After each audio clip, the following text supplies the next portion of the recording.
Hey, what's up, guys? I want to welcome you to another episode of According to Kaz and Queen. And as always, I am Kaz. And I'm Queen. And we appreciate you guys for tuning in with us on yet another episode. We're getting close to the holiday season. My bride has already started watching Christmas movies. Yay! And I am in hell.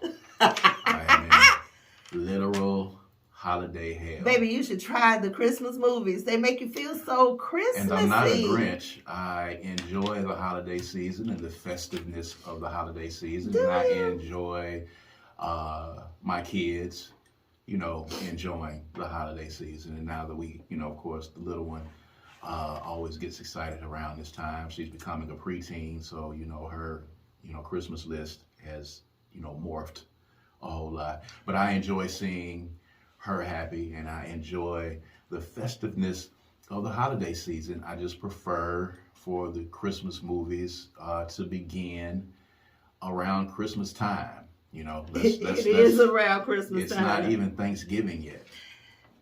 Thanksgiving is a part of the Christmas season. It's not. Thanksgiving is Thanksgiving. No, it's a part of the Christmas season. I mean, I don't know. That's some type of new Black math. folks ain't That's some type of new math. I don't know.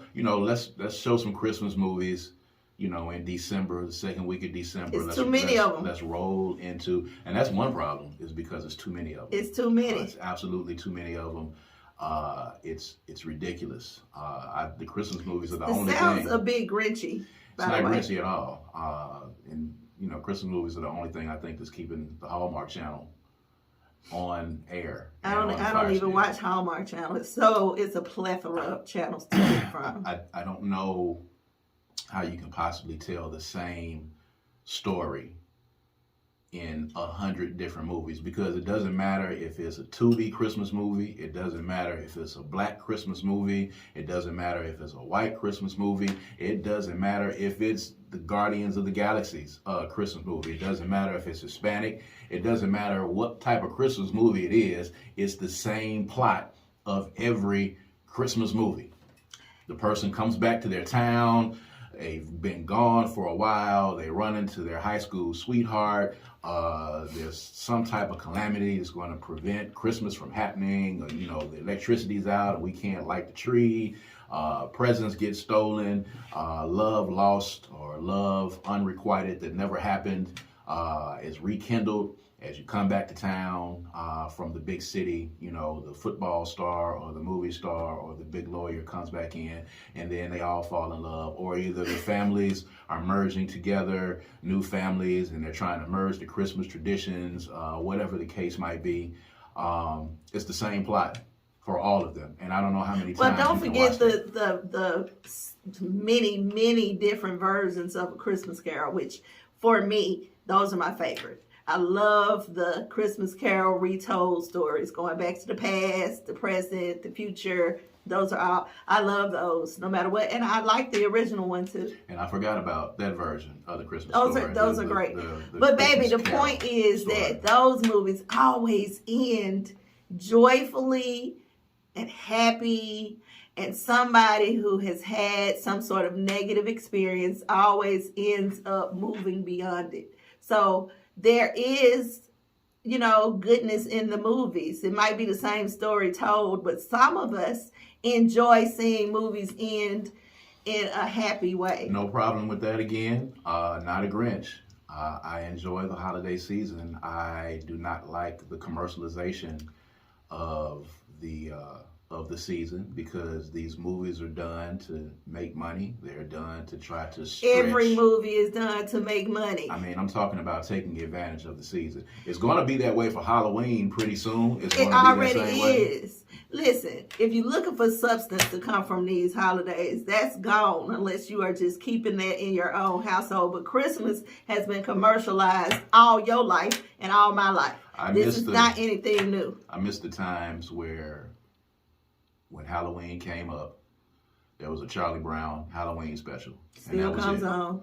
And I missed the time when there was Thanksgiving, there was a Charlie Brown Thanksgiving special. And then when Christmas came, there was a Charlie Brown Christmas special. Or, of course, there was the Rudolph the Red-Nosed Reindeer Still special. comes on. And that was it. You got, this is your Christmas movie for Christmas. This is your Thanksgiving movie. Here's your Halloween movie for the holiday. And after this is done, we're going to get back to your other regularly scheduled programs because life continues on here. Here is your holiday movie. And what, did I lose you? You gone? Here's your holiday movie. Baby, this is terrible. I want you to stop. You are killing Christmas. Who kills Christmas? I am not killing Christmas. You gotta stop, man. I'm not killing Christmas. You gotta stop. No one is trying to kill You Christmas. only want to celebrate on Christmas Day. And mind you, Christmas, for me, is not what it is for most people. We celebrate Kwanzaa as well, so it's not just we celebrate Kwanzaa. Okay. Christmas is the as well. For me. Well, we celebrate it differently. It was Christmas. I grew up celebrating Christmas, and now we celebrate Kwanzaa. So we incorporate what our traditions were. Even though, you know, it's early on in the game, we're going to get to our Christmas episode at some point, or our holiday episode, as we wrap up season 1. Season 1 is going to wrap up, and we're going to start season 2 in January. Okay. We've had is that news to you? That's news to me. All right, well. But it sounds great. We're going to take a holiday break, and we're going to start season 2 in January. I love breaks. Yeah.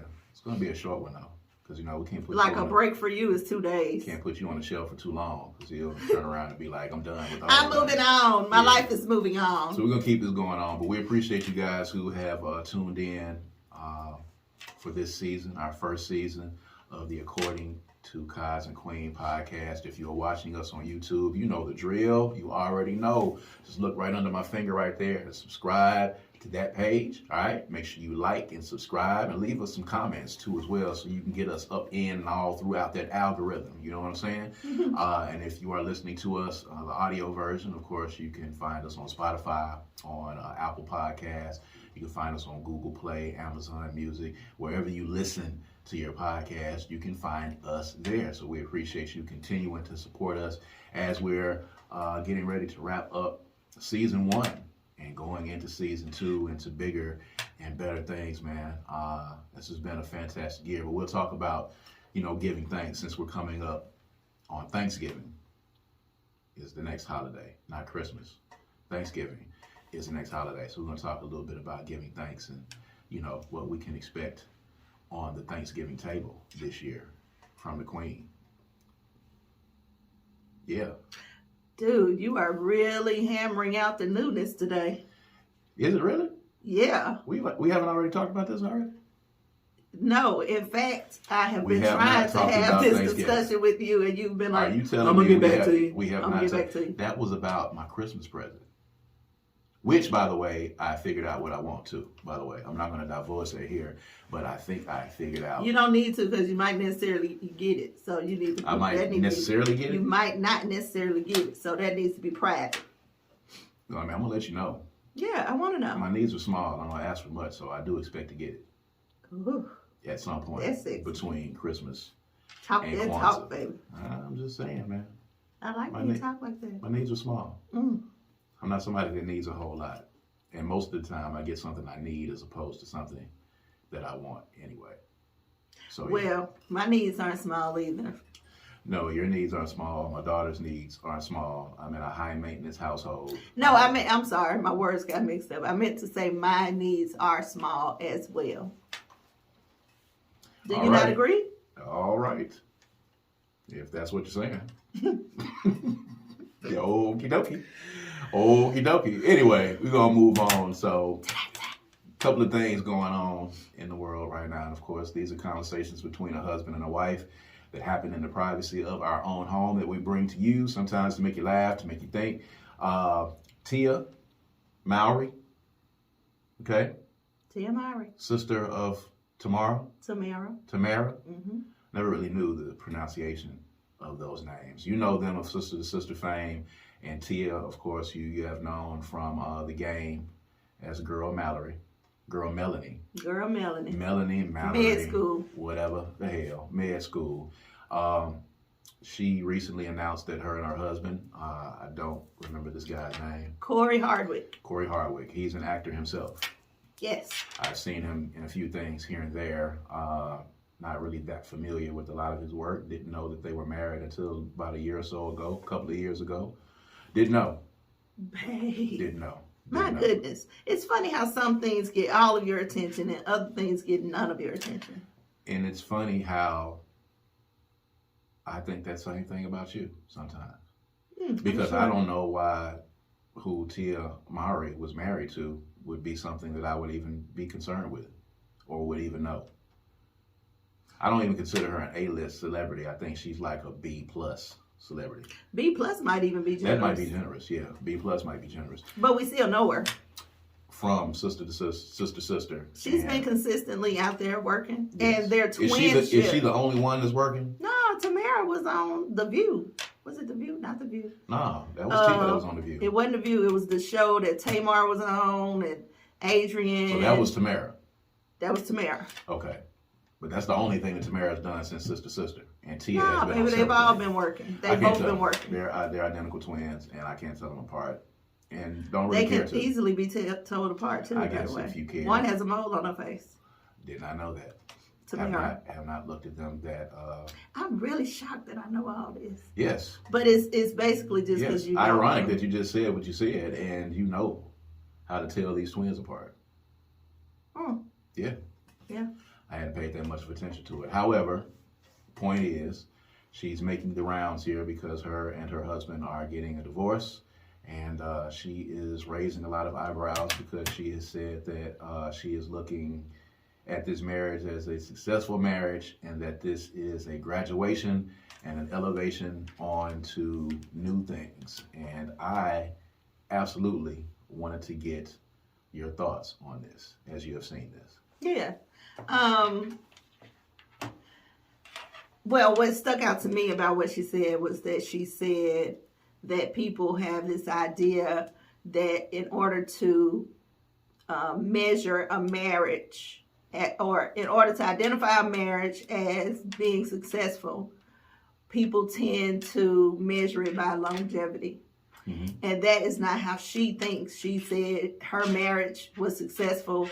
It was good for what it was, for the time that it was successful. She's not mourning the loss of her marriage. Mm-hmm. She sees it as a graduation. Kind of like, we did this. I learned what I learned. I gave what I can. We got beautiful children. And now it's time to move on. Which is, one way to think about it. And I believe that society has forced us to take on these thought processes and mindsets that don't necessarily agree with who we are. And I applaud her. If this is real, I applaud her. So there's that issue. For her stance on being true to who she is and not necessarily staying married in order for it to be a good marriage. We just got to stay married. She felt like time was up. We spent enough time here and time is up. Let's move on and do something else. I don't think that's a horrible thought process. I think it's balderdash. And I will tell you why I think that. I think Tia was just tired of being married. I think she wanted to do some other things. And that's fine. And if that's the case, then say that, and it's cool. But she did say that. She said it's time to move on. That's what she said. She's talking about her marriage as if it was a job, as if she was leaving one job, and I've done everything that I can do in this position, and I'm leaving to go to another position. That's how she's speaking about it. One could say that, but why is that wrong? I don't necessarily... If they both agree. I don't think it's necessarily wrong. Let me say that it's wrong. It's just, for me, I don't know. I don't think it's genuine, if that's the best term that I can put forward. I think, and I saw, what she said on whatever show she was on. I forget what show it was. And she was saying that, hey, I discovered myself. I discovered my worth. And when I discovered that and started taking time out for me, yada, yada, yada, which a lot of women have. I've heard of several cases, you've heard of several cases, where, the woman had a moment of self-actualization and she realized that she was bigger and beyond being someone's wife and being in a marriage, and she grew out of it. But they definitely were not speaking of it in terms of it being a success. If your marriage ends it's not a success in my estimation. You can end the marriage and you can get out of a bad marriage, and you don't have to stay in a bad marriage. But leaving a marriage and saying that it was a success for me, I think she's putting some spin on it. And I think something else happened that we might not be privy to that, caused her to want to move on, because we haven't heard Corey, is it? Mm-hmm. We haven't heard Corey's side of the story, and I'm interested in hearing it. And, people have speculated that he was a chronic cheater. People have speculated a lot of things, which they usually do in these instances. But it just seems to me that she kind of realized that she was worth a little bit more than whatever might have been happening in that household. But, don't come off like it was successful because you want to seem like, I want to spin this to where this is good for me and good for him at the same time, because, the public is not going to do that anyway. But, a marriage is successful if you stay in it until, the end of it. And here's the thing. Till death do you part is something that somebody said whenever or wherever. And it's something that society has felt like they should adhere to. So I'm not here to say that, I'm not a traditionalist in that sense of, till death do you part. That is exactly what you are. Everything you said prior to that sentence led to the fact that you believe a successful marriage ends in death. And I think there are people who have died in their marriage and their marriage was not successful, or it was hell while it was there and they just didn't decide to get out. And I think that's the case. But then I also think about the instances of, let's say, for instance, the conversations that you had with your mother. Some of those things that you talked about in the play, in her run to freedom. And your mother told you implicitly out of her mouth that, your father was the only man for her. And she never, ever desired and never took another, suitor on after that was over with. That was it for her. Mm-hmm. So is that to say that she was wrong, or is that to say that that's just a traditional way to look at it? I mean, there are some people who really actually believe that. So now we're just talking about differences of opinions, or what are we saying? Yeah, it is. It is about what's true for you. The idea that we all have to think one way about something like marriage. I mean, if that was the case, people in the LGBTQ plus community would not be able to be married today. Like, the world is growing. The mentalities are not the same. We are not as confined by traditionalism and what's taught down to us as what it should be. I think that there is a very good chance that she's spinning this. I will give you that. However, I don't think that it is I don't think that it is a good idea. It's not forward thinking to think that what she's saying could not be true for her. And, we have decided for us what our marriage is going to be and how we will measure it as successful. Everybody deserves to be able to make that measurement themselves. I mean, most people in this house are going to believe that you go by them vows. But you write your own vows. You can. So as a wedding officiant, I've seen all types of things, all types of definitions of love, all types of attitudes about marriage. And it's just really not for us to make a determination on what people decide is right for them. And as for my mother, I think what she said to me was profound. I love that she said it. I appreciated her sharing it, her conviction, her strength in saying it. Let me know that she was confident in what she was saying. However, I still don't think that would be me. Really? I don't think that would be me. I wouldn't. I mean, I don't. I'm not against it altogether, but I don't know. That was her experience, and I haven't heard anybody else say that to me besides my mother. And I'm glad that was her experience with my dad. Mm-hmm. But she had a whole lot of extra before she got to him. You know what I'm saying? So she was just tired at that point. Well, yeah. A whole lot. Yes. Yeah, we'll just stop it right there. But, Mama enjoyed herself, like she wasn't missing so nothing. If you get to that point, then that's cool. She was confident and content, and And peaceful. That's what it's about. It's about being peaceful. If something happens to me, God forbid, I don't expect you to not take another husband or be in another relationship, especially another relationship. Another husband, could be here or there. I know that if the roles were reversed, I probably will not get married again. I'll definitely date. You know that for a fact. Right now, that could change. But right now, I don't feel like I would get married again. I would probably date. I'd probably be in relationships. I'd probably make sure that I had an escape hatch for everything.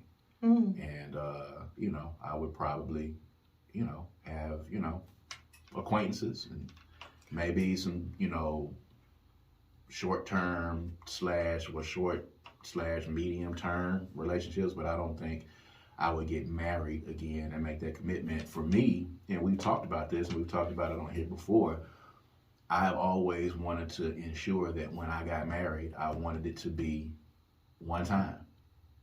I wanted to be married at one time, and I wanted that to be the one time that I got married. Folks out here that are doing this 3, 4 times, 5 times, and 3 for me is just egregious, but I could see people that have gotten married twice. There, I know a few people here and there, and things turned out fine. But folks that are just haphazardly out here getting married like it is just something to do, 3, 4, 5 times, 6 times. That to me is just ridiculous. So, baby, that is your perception. That's what you believe. Because I know women who, if marriage is not on the table, they're not doing it. Yes. So that means those might be people who have never been married before. Though. No, that means the particular people I'm talking about have several marriages, and if the ones they in now don't work, they probably will get married again, because the life that they choose for themselves involves one person that they're building with. And those are the people that they are with during that time. If something happens and they are no longer happy and it ain't working, or there are fundamental differences that they don't want to work through, they end it and they are back on the market and will get married again. And ain't nothing wrong with that. If that's the life that they choose to live, you and your wife just choose a different path. I mean, to me, if divorce is that easy for you and you're giving yourself that escape hatch, there's no use in even doing it. We have, created a mantra for ourselves, but I think that, people are too cavalier with divorce these days. And granted, there are some reasons to get divorced. There are some people who need to be divorced. Divorce is there for in instances of, incompatibility. There are instances of not being equally yoked. There are instances of, irreconcilable differences, infidelity, abuse, physical, mental abuse.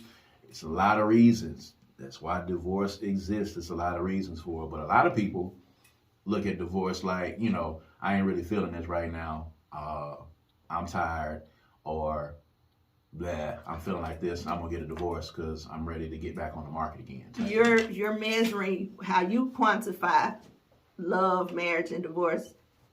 You're judging other people based on that. I'm not judging. I mean, you're making your determination based on your own, and you have every right to feel how you feel, but so do they.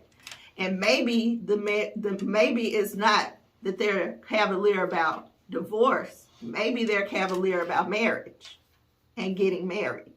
Or they like the idea of being married. Yes, I'm telling you, there are women in the world who are not daters. They are not, they're not exclusive, like we just gonna date for a while. They have to be married. That's how they exist. And that may not be who you are or who I am, but that's reality for some people. The whole point that I have about Tia and her statement is that people have the right to choose the life they want and to act accordingly. The way that you know that you are wrong in your assessment of how to act in life is that they individually feel convicted by it. If you are not convicted about your choices and you ain't hurting nobody on a regular basis, if you ain't convicted by it, by all means, do what works for you. Absolutely. These people out here, and no, I applaud her for, even if it is a spin, I applaud her for giving the spin, because she's basically saying, this is what it is, leave me alone. Yeah. And I don't want you digging into my life and my personal life, which is why you don't know who her husband is, because she has crafted an existence that doesn't involve the outside in her personal life. So even if it is a spin, I applaud her for making the spin. If this is how she feels about her marriage coming to an end, waking up one day saying, I just don't love you anymore, for some people, it's reason enough. And it may not be for us, because we're going to work through it. We decided that together. But maybe they decided together that if they wake up one day and don't want to be together no more, they just going to end it. And they had a right to do that. And that's fine. I know marriage takes a level of commitment that is above dating and above the relationship thing for me.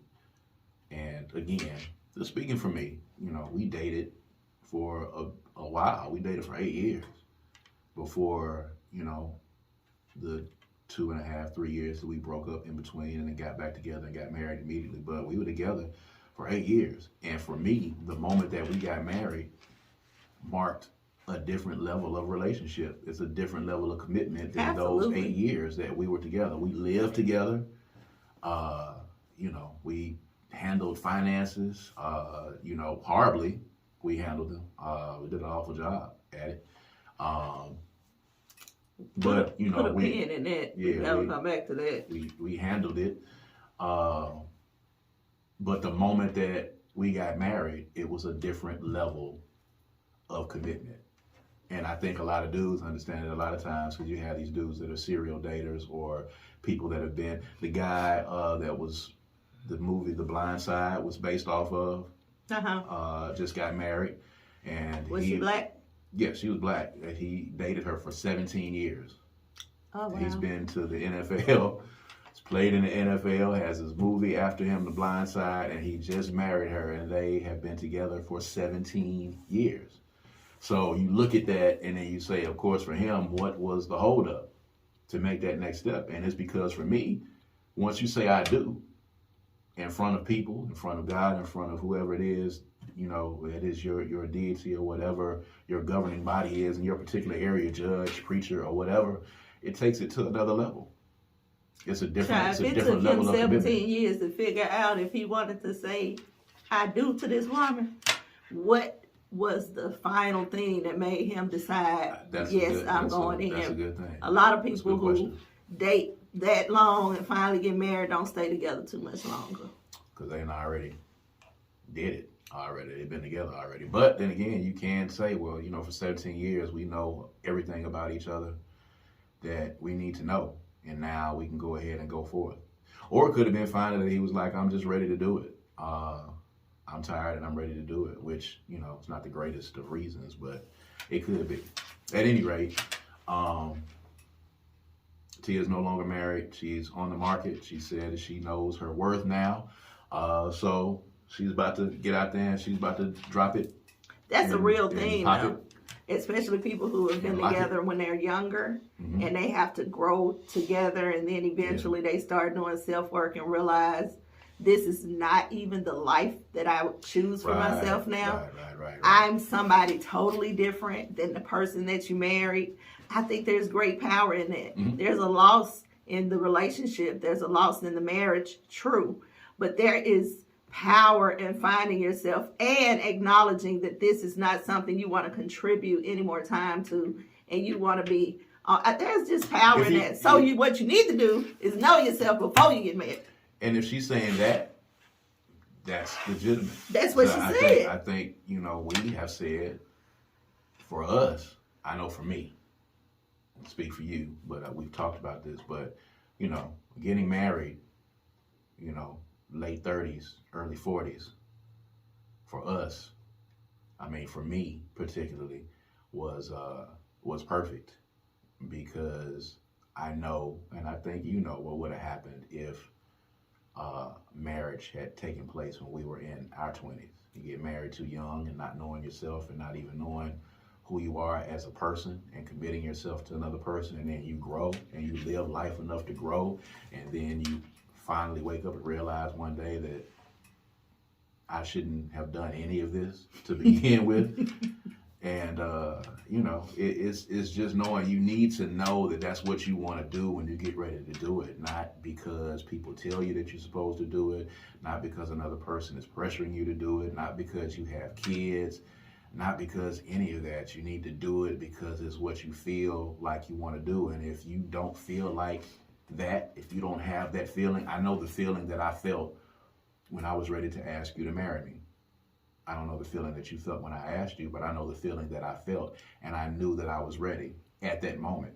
And before that moment, I had not felt that. I was in other relationships up to that time and never felt it at all whatsoever. Mm-hmm. Never felt the moment to say that I want to marry this person. It never came. And for some people, it doesn't come, but they still do it because, quote unquote, this is something that you are supposed to do. Right. Women and men doing it. So, we'll see what happens with her. And some people stay because this is what you're supposed to do. Yeah. So Tia is saying, I'm not going to allow the need for you to say that my marriage is successful to impede me from living the rest of my life and being happy. And I think that's a great thing. So something else that was in the news that I thought is interesting, Kelly Rowland was having an interview with Ebro on Hot 97 in New York, and it finally happened. And I think people have been egging her on for years and trying to get some type of reaction out of her. And it's unfortunate that, people are just trifling to try to do that. But for years, people have been trying to call Kelly Rowland whatever. Ebro made a statement basically saying to Kelly Rowland that, you have become content and you are peaceful in your role as being a second fiddle to Beyonce. Your best friend is the biggest star in the world. And how does that feel to be number 2 to your best friend? And she set him straight and, went on Twitter later and responded. And Ebro did come back and apologize for it. But this has probably been brewing for years, and I think for years people have been trying to egg Kelly Rowland on and get her to say something negative about Beyonce or to give any type of reaction to Beyonce and being quote-unquote second fiddle to Beyonce. But I want to get your thoughts on it. Is Kelly Rowland a second fiddle? Sure she is. Wow. Y'all can dance this around and make it pretty if you want to, but Beyonce is Beyonce. Kelly was in a group with her. She's not Beyonce. However, she is Kelly, and that is sufficient. That is beautiful. That is enough. She is light. She is her own light. Mm-hmm. And just because Beyonce's light shines brighter to other people in the world, folks that she don't ever know, does not diminish Kelly's light or Michelle's light or the other 2 that was in the group before her. So I appreciate Kelly for standing in her truth and finally standing up for herself and saying, stop this nonsense. My sis is great. She's doing her thing. I support her. I love her. But I'm good too. I'm doing my thing. I'm doing what I'm supposed to do. And I think that was great. I think it was a great thing to say. I think she needed to say it for herself, not necessarily for everybody else, because she's not going to change the fact that Beyonce is Beyonce. So right. For a Beyonce fan, it was like, more power to your sister. I'm glad you said it, but we all know that actually second fiddle has a negative connotation. It's definitely not the best way to describe it. But Beyonce is definitely a bigger superstar than Kelly. That's clear. I don't think anybody is saying anything. I think that's exactly what he was saying. He just used the wrong word, which was offensive. By saying in terms of industry standards, we know that Beyonce is a superstar. Beyond industry standards, baby. Everybody ain't in the industry, and that's very clear to see. Beyonce is a bigger star than most people. Yes. Not just Kelly. In any field. I understand that. What I'm saying is that the inference that Kelly feels a way about it or feels small. And the unfortunate thing about it is that for most people, what Kelly said is what they expected her to say. Mm-hmm. Because they expect for people to say, no, I'm good. Even though really deep down inside, they really want them to be mad and they want them to say something insightful and say something bad and to stir up the pot, because that's how messy people are these days in the social media age. But when Kelly does actually come out and sincerely says, I'm good, I'm my own light, my light shines in a different light, my best friend is doing her thing, blah, blah, blah, in which, they are best friends. They grew up together. And I don't think that relationship is ever going to be tainted in any way, and I think it's going to maintain as it is. But it's just unfortunate that these conversations happen more so for messy people on social media than it happens for people in otherwise. Because we're sure, we know that Beyonce is a huge intergalactic star, if not the biggest star, shining brighter than her husband in most instances. But Lord have mercy. I just heard what you said. That's ridiculous. Not ridiculous. What I'm saying is ridiculous. You know what her husband is? Yes, her husband is Jay-Z. Oh my God. Are you going to sit here? We're gonna leave that alone. No. We're gonna leave it alone. We're not gonna leave it alone. We're not gonna leave it alone. Are you sitting here and you're going to sit next to me right now and you're going to say to yourself that there are not moments in time where Beyonce has like when she drop an album? Sure. Yes, there are moments. There are moments where he steps up and he eclipses where she is. They kind of take a give and take in that marriage. Yeah. Okay, that's what I was talking about. Okay. Clarity is always great. Well, you didn't let me finish. You just immediately jumped on Jay-Z's job. Immediately. I never get off.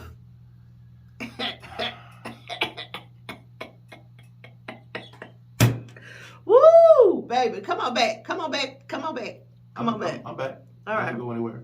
The truth is, though, were you finished? I'm sorry. Yes, I'm done. The truth is, though, that Kelly probably did have to work through emotions that any woman would have standing next to Beyonce. Yes. Like, let's be real clear about that.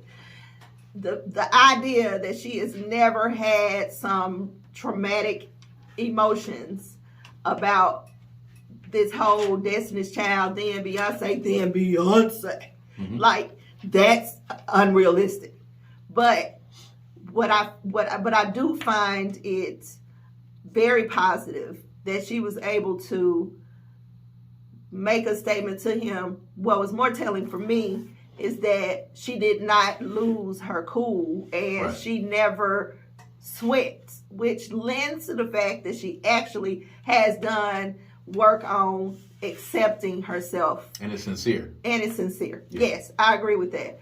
But I hadn't thought about the fact that this was really just a cheap shot. I really didn't think about it because in my head, I'd already separated Kelly from Beyonce, and there's no I don't even do that comparison thing anymore. There was one time maybe when Beyonce first came out solo that I might have, but it's been so long that I forget there was a Destiny's Child. You know what I'm saying? So Kelly doesn't come up when I think about Beyonce. So this dude actually was intentional about going back to that place to bring that, because she was there with the young girl from Blackish talking about their new stuff. So that was an attempt to be messy, like you said, and I missed that when I watched it the first time. He kept digging in because when he started, it was a quick, it was a quick aside, brush it off, let's keep moving. And he kept digging in, which is, one of the things that I hate about this new age of social media and these radio hosts, because he kept digging, and you could tell he was digging and he was fishing to try to invoke some type of response. And, of course, he got jumped on social media and he ended up coming back and apologizing for it, if he really meant it or not. Apologizing maybe because, he got caught up and got called out for doing it. But, just continuously to egg her on. And people have continuously done this over the years to try to invoke some type of reaction. And I think it comes from people's own personal insecurities and the personal reactions that they feel like they would have being friends with someone who is monumentally more successful than you are, and you know the envy that begins to brew in those relationships and those things. Or the self-doubt. I think that may have been more of what she experienced than the envy, because I'm sure if they're best friends and they're that close, she probably could see and understand how Beyonce got, like, nobody ever questions her work ethic and how hard she works and how busy she is and how dedicated she is. So I'm sure Kelly had a front row seat at that. So she's probably not surprised that it was Beyonce. You know, it was probably, if we are to be clear here, always understood that Beyonce was going to go solo, and there's no surprise that she became Beyonce, you know. But I think when they started Destiny's Child, that was probably the plan. It was definitely Matthew's plan and definitely Beyonce's plan, and if Kelly is that close to her, she had to know. I mean, yeah, probably so. I'm sure they discussed it. They've been together since the inception. So, I mean, you know, Kelly's not missing any bill payments that I know of. She can still get Beyonce on the phone. And she can call Beyonce that on the phone. That dude that interviewed her probably can't, which is why he shot his shot. I mean, it is what it is. But, you know, shouts out to all of Destiny Child. Michelle, you as well. Hey, Michelle, girl. I know you're watching. Out there doing your thing.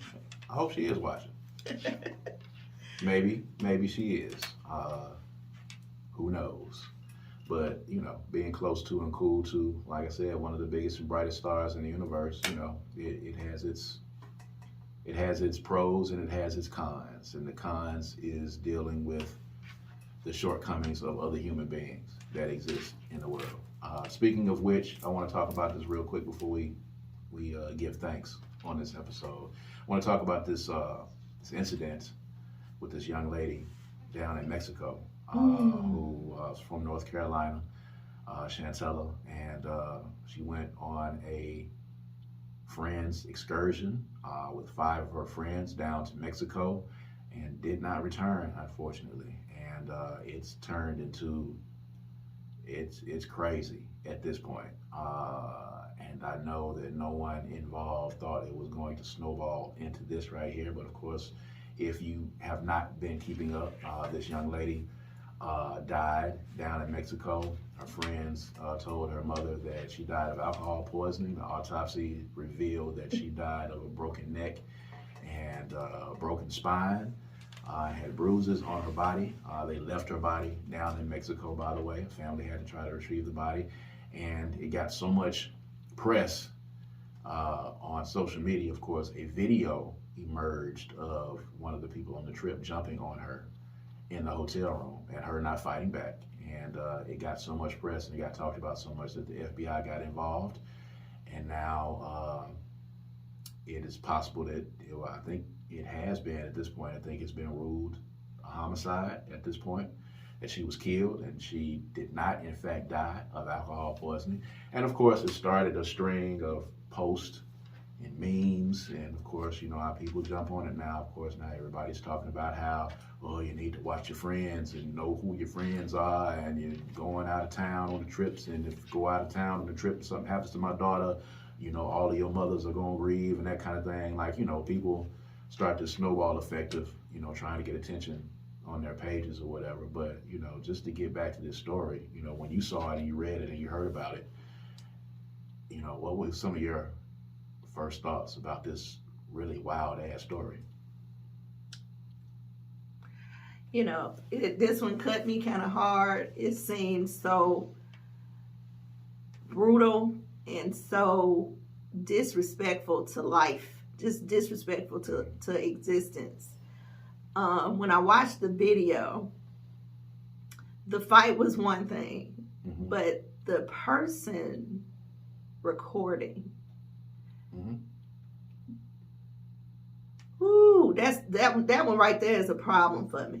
That is a real problem for me. Like I need him to see some justice, because at any point he could have stopped that fight. At any point. And it just seemed like a case of bullying and just ripping this person, if she had lived, she still would never be the same. Right. I mean, the amount of betrayal and hatred that was filling that room, it was almost, you could almost see it with your naked eye. It was so thick. Mm-hmm. And nobody wants to be the person who this happens to, but nobody wants to be the parent who has to watch their child be treated this way and then deal with the repercussions of, or the consequences of them not being here anymore. Mm-hmm. As a parent, I went straight to that, my goodness, because people do it all the time, these trips and all this kind of stuff. But even if it wasn't a trip and it happened at somebody's house, the way they dogged this girl was sickening. Like, it made me sick. The story is making me sick. The fact that you left her, like, they just really did not offer her life any respect. And then they took money from her. Mm-hmm. She paid for the trip. They beat her up and killed her. They robbed her, left her, and brought her back and videoed the fight. And, for me, it's so diabolical. And I mean, because for one, I absolutely loathe bullies. Yes. I despise them. I've grown up my entire life, on a crusade to beat up every bully that I possibly run into. But the diabolical nature in this, in which, this trip was planned and put together so that they could go down here and do this to this young lady for whatever reason. What type of hatred, what type of evil do you possess in your person and in your spirit to go down here and do this to another human being and then to leave their body as if it has no value at all whatsoever? It is sickening. It's disgusting. It's the best way. And then to leave, and then the best, you have planned to go down here to do this. Y'all are so envious and so jealous that it's necessary for y'all to plan this out of town. It's almost like you plan to meet off campus after school one day in a fight because you didn't want to be on campus because being on campus was going to give you another set of circumstances. So we moved the fight to around the corner in front of somebody's house. Y'all go out of the country to put this plan together to do this to this girl for whatever reason. You're so envious and have so much evil on your heart, and then to not even have the intelligence and the sense enough to even have put together a better plan than what you did, to come back and call her mother and say she died of alcohol poisoning. And that's the best that you could come up with. And maybe you weren't smart enough to realize that you had broken her neck and that you had broken her spine. Maybe you were not, smart enough to see that that was the case. And maybe that's the best that you could come up with under pressure. But even then, for you to videotape it, and the videotape become public. So now she supposedly died of alcohol poisoning, but now this idiot who taped a murder, basically, or taped the first part of a murder, now you have undeniable, infallible evidence that alcohol poisoning was not the cause of death.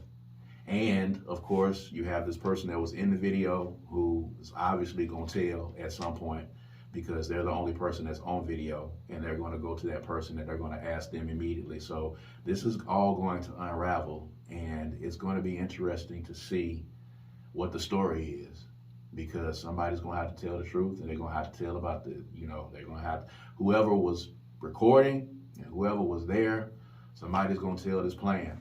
And it's going to unravel. And unfortunately, if you get tried in Mexico, you go to a Mexican prison, it's going to be a whole lot different than it would be if you were here. And if they get extradited and they get tried over there for that happening, it's going to be like Brittany Griner being in a Russian jail and being 300 miles away from the nearest city for trying to smuggle some cannabis oil in. Y'all are going to be down in Mexico, and it's going to be really tough.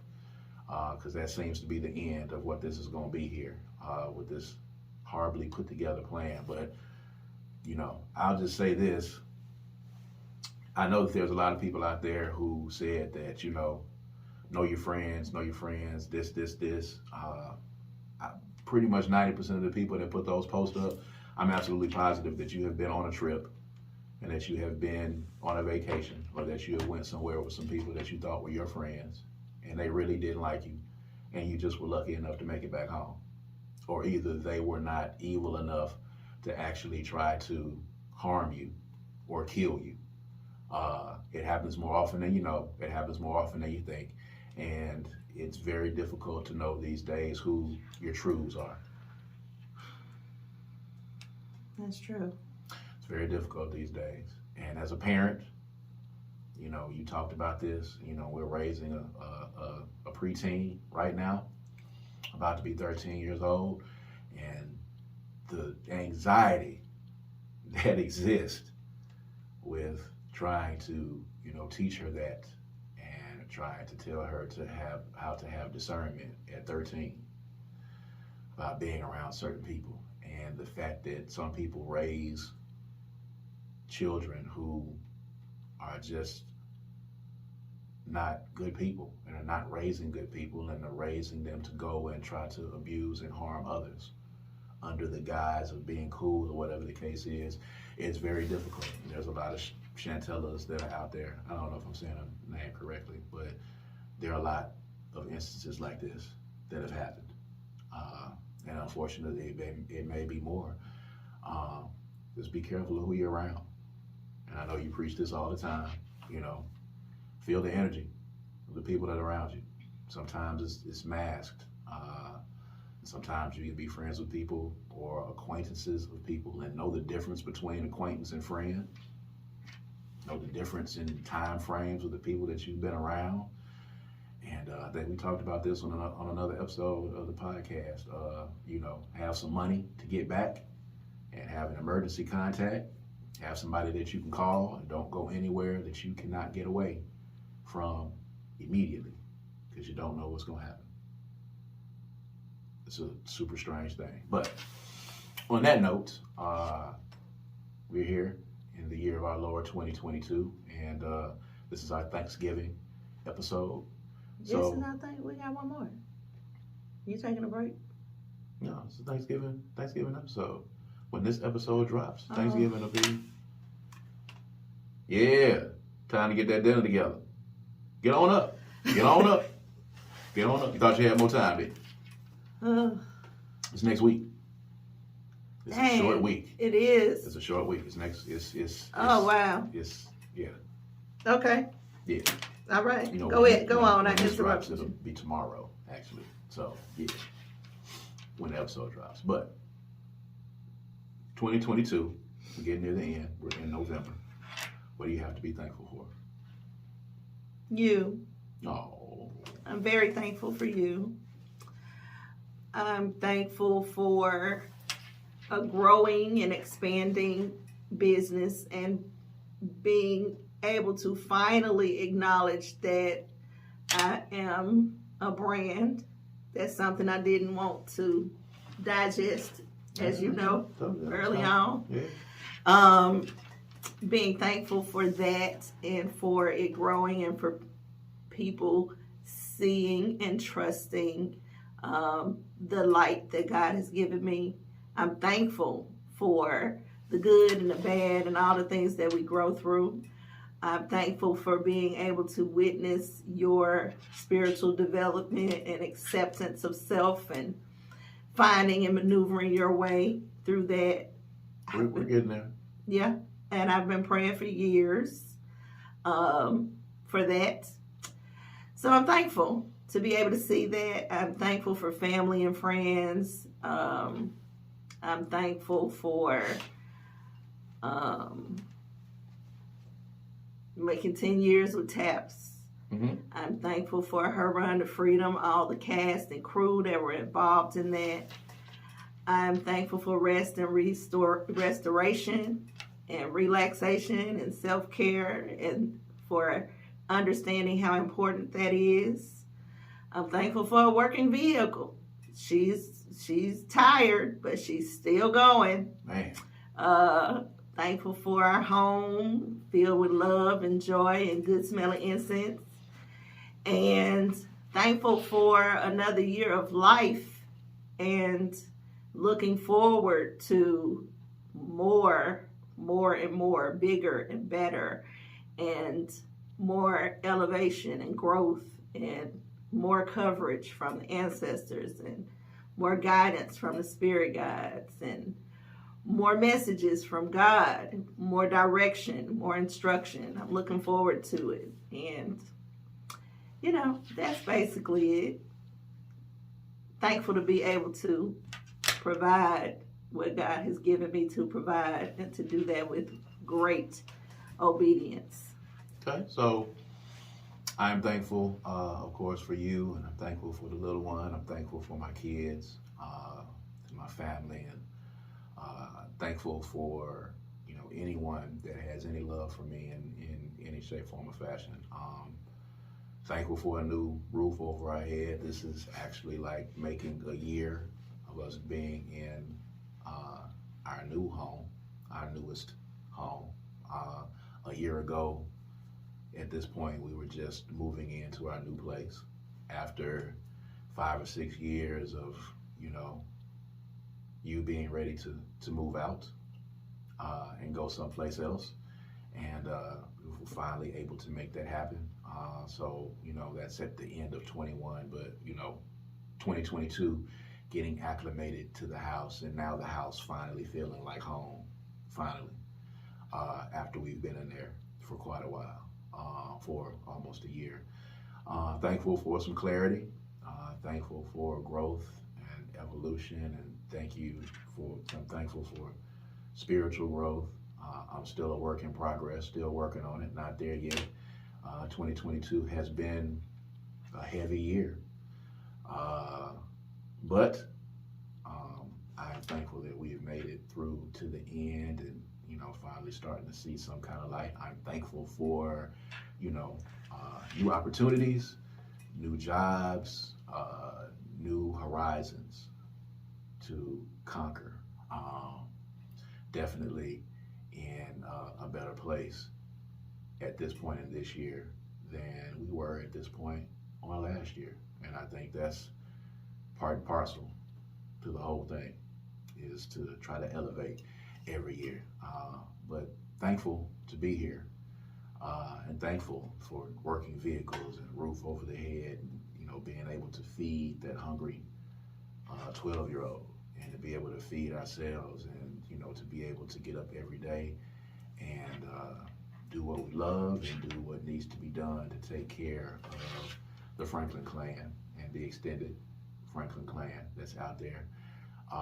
And looking forward to enjoying some good food, and looking forward to being able to rest a couple of days on the holidays, and appreciating holidays even more, and appreciating rest even more. So thankful for all of that. What are you guys thankful for? You can leave it in the comments if you want to. You can let us know what you think. What are you thankful for in 2022 as we go into the end of 2022 and about to approach 2023? It's a lot. It's a lot. So we appreciate you guys, of course, for staying in tune with us on season 1. We're about to approach the end of season 1 really soon. So make sure you stick with us for the rest of this season. There are more things that are going on in the world as this year gets ready to end, but make sure you stay tuned with According to Kaz Queen, because we will be talking about it right here. Again, these are conversations between a husband and wife that we have in the privacy of our own home, that we bring to you guys in public to let you laugh and let you think, let you be introspective, all of that. It's just what we do. And we appreciate you guys for continuing to be on this ride with us. But as always, I am Kaz. And I'm Queen. And this is According to Kaz and Queen. And we're going to see you guys next time, all right? Peace and power. Peace.